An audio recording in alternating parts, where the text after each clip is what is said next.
This is Times Drive and I'm Joel Pereira, and yeah, I'm in a tank because today we're at the Armoured Course Center in School in Ahmednagar, spending some quality time with the real bad boys of the battlefield.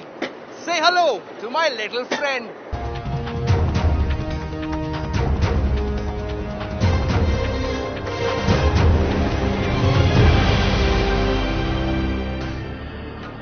Ever since the first tank rumbled over the trenches in the Battle of Somme in World War I, the tank has always been the clenched iron fist of any field army.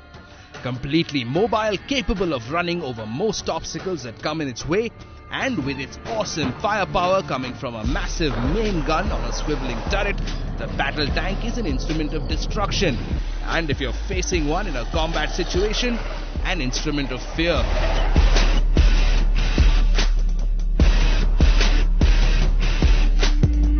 It is sheer power. When a tank starts, it doesn't start, it roars. It's like a lion walking in the jungle, and everybody sees it and everybody is afraid of it. So that's how you feel. You feel bold. With the main guns being able to reach out and inflict tremendous damage in distances measured in kilometers, when you see a tank on the battlefield, you need to run or hide. There's nothing they can do to stop a beast like this. Or you were able to get into battle at a faster pace, in a place of your own choosing, create a lot of surprise, and thereby the surprise and the flexibility added to the shock effect of the enemy. So to come face to face with India's battle tank arsenal, we had to come to Ahmednagar, to the home of the Indian Armoured Corps.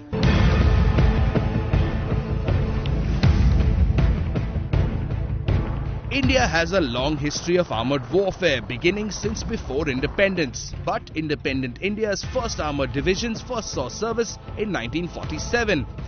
Tanks have played a major role in the defence of the nation ever since, and currently the Indian Army has three main tanks in deployment: the T-72, the T-90 and the indigenously produced Arjun main battle tank.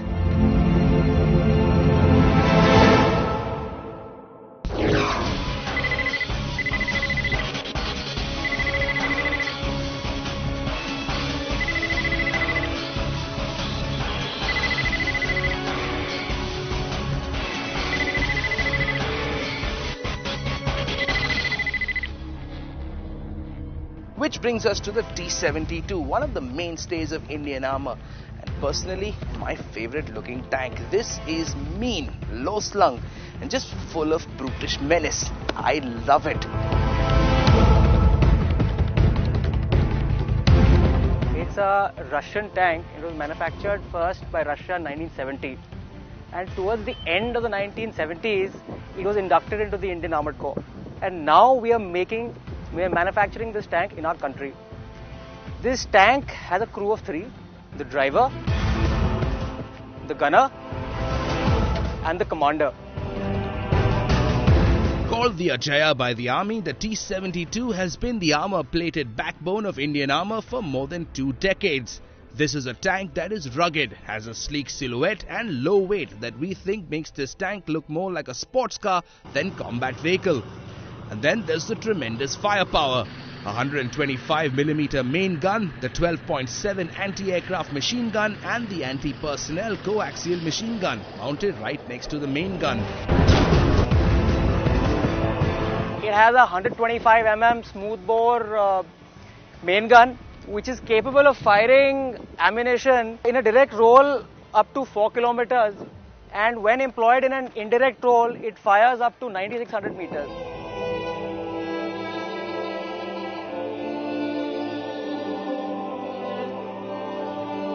This tank is armor protected from all over.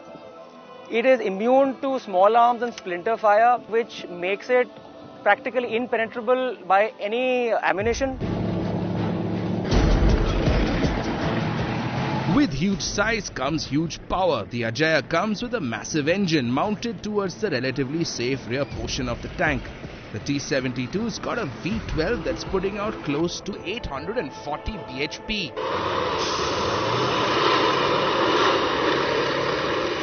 It has a supercharged multi-fuel engine which is capable of running on petrol, diesel and K2. And the power to mass ratio of this tank gives it the agility and the maneuverability it needs in today's battlefield. If you're in a desert, this can go up to almost 45-50 kilometers. However, the maximum which it can touch on a flat road is about 65 to 70 kilometers. For the size and the magnitude of this machine, it just sails over any kind of ground. I mean, if you go over broken ground, you won't feel as if you're going into a mud pod or something.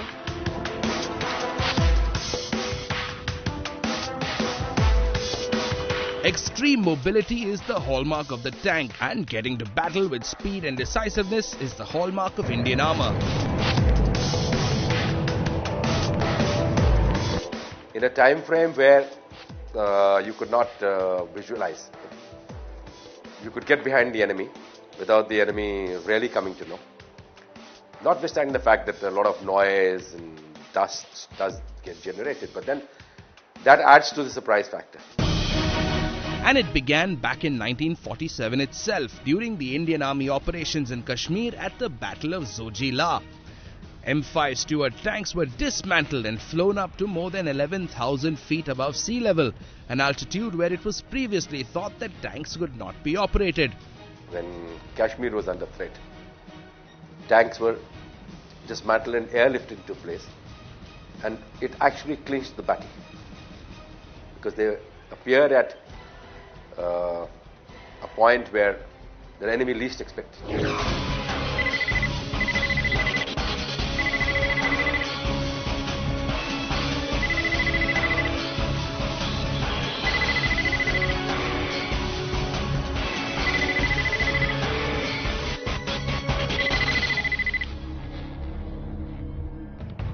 Now, another part of the triumvirate of Indian armour is the T-90 tank. Now, this is a tank of Russian origin and considered to be the worthy successor to the T-72. It's bristling with technology and firepower, and really look at it. Is there any way you think you're going to run away from that 125mm cannon?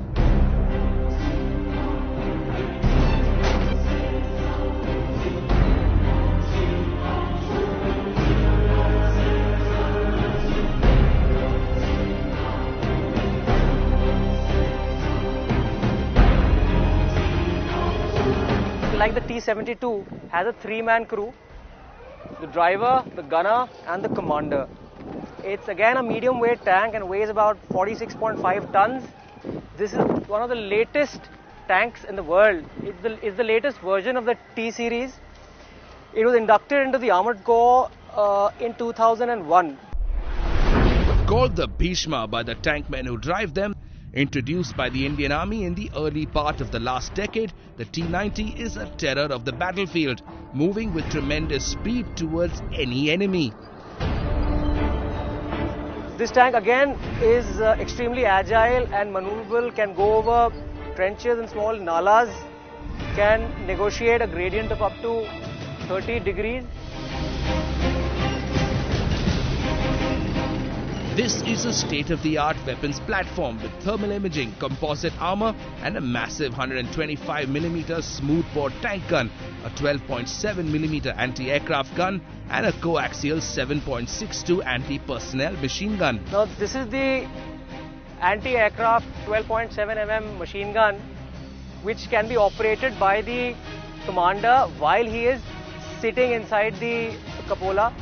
It is highly effective against helicopters and can engage them at a range of about 1500 meters, and this gun is extremely handy during while we are fighting in built up areas. The commander can be cupola down, sitting in his fighting compartment, and can engage the enemy while he is inside.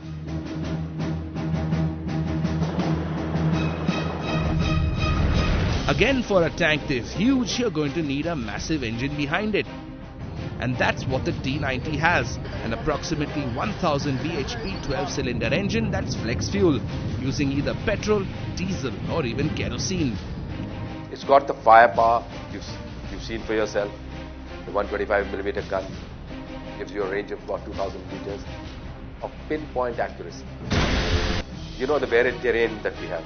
right, in our country. I mean, it ranges from jungles to high mountains to deserts. Combat vehicles like tanks, infantry combat vehicles like the BMP, today are employed in all these tanks.